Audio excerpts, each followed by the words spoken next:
Hello everyone, my name is Tracy, the Spellbound Artisan. Welcome to another episode of Pixelated Biography. Thank you for joining me today, and thank you to everyone who has visited. I'm really excited to grow my presence on YouTube and would appreciate it if you would help with that. You can do that by liking this video, leaving a comment, and of course, subscribing to the channel. This video has been edited down to match the narration.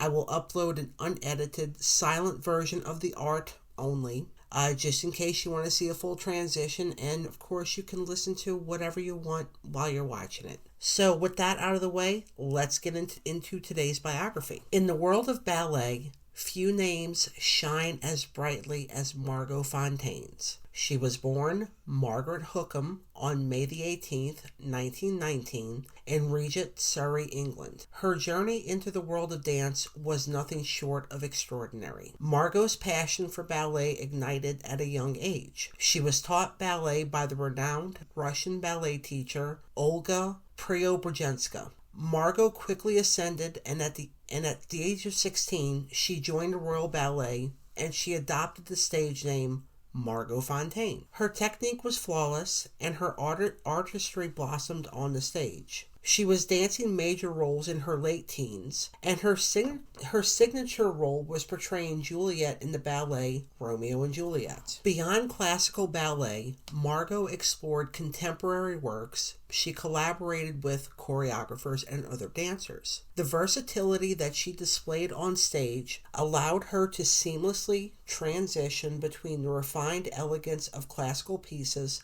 and the innovative, expressive movements of modern ballet. Her career transcended national borders. This earned her acclaim on the international stage. Performances in major ballet companies worldwide, including collaborations with the American Ballet Theater, showcased her global impact. Her artistry resonated with audiences, and she became a cultural ambassador. She embodied the language of dance, and this is considered to be a universal language. Like if you put somebody in a dance on a stage and they're interpreting something, you're going to understand what that means in America, but you're also going to understand what it means in China. That's what that means. Margot was chosen to be the president of the Royal Academy of Dance, and she accepted this reluctantly. She found being president kind of boring. She was entangled in planning meetings and repertoires and having to plan things, and she didn't really like that. In 1956,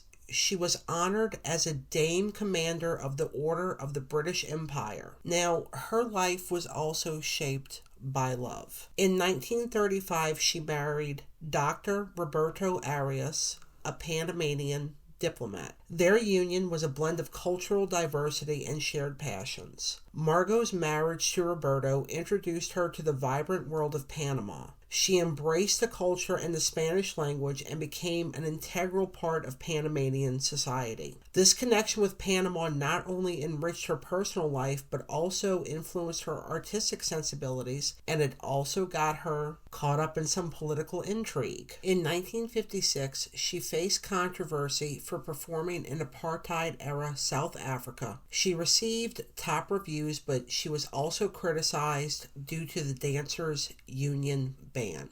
Her international performances continued to draw attention. She faced criticism for performing for Imelda Marcos and was even detained for attending a party where drugs were used. Notably, she danced in Chile during a military dictatorship and formed a close bond with Hope Somoza, the wife of Anastasio Somoza Debayle. In 1959, a car accident tested Margot's resilience and her marriage. Roberto Arias faced political challenges in Panama, which led to a period of separation. April of that same year, Margot became entangled in a political plot in Panama. She was arrested, detained for 24 hours, and then deported to New York City. She confessed her involvement in a coup staged by her husband against President Ernesto de la Guardia. Now, the British embassy's intervention secured her release. They flew her to the United States, and Margot and Roberto were reunited in Rio de Janeiro in June. By that November, she had returned to the stage.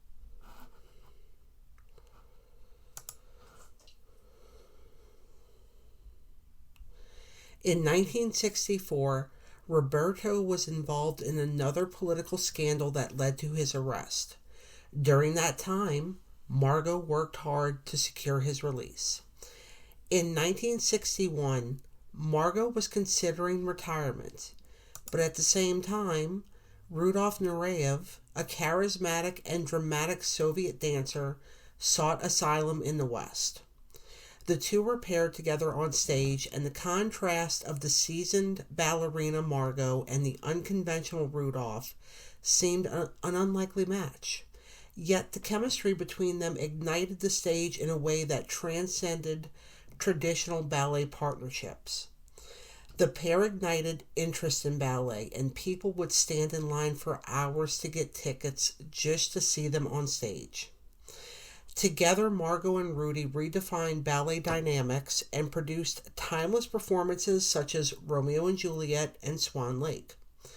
Within ballet history, few partnerships have left such an impression like that of Margot Fonteyn and Rudolf Nureyev. Their union on stage blended grace and electrifying energy.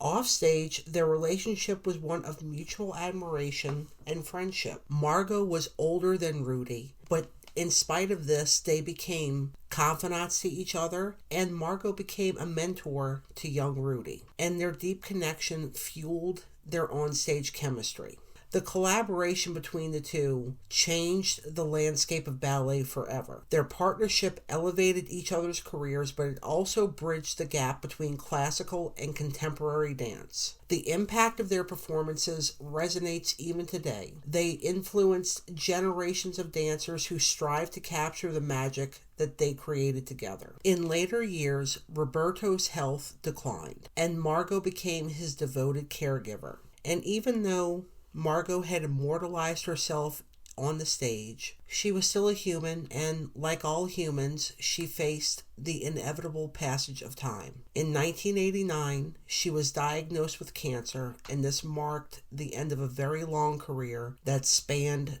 decades. Despite undergoing treatment, the relentless progression of the cancer presented an insurmountable challenge. And in ballet, Margot had been able to defy physical limitations, but she had to face her limitations when it came to cancer. She died on February the 21st, 1991, at the age of 71. And even though Margot Fonteyn is gone, her legacy still endures. The impact of her contributions to ballet, her spirit, and the grace that she faced her mortality continues to inspire dancers to this day. All right, everybody. Well, I hope that you have enjoyed this story today, this biography.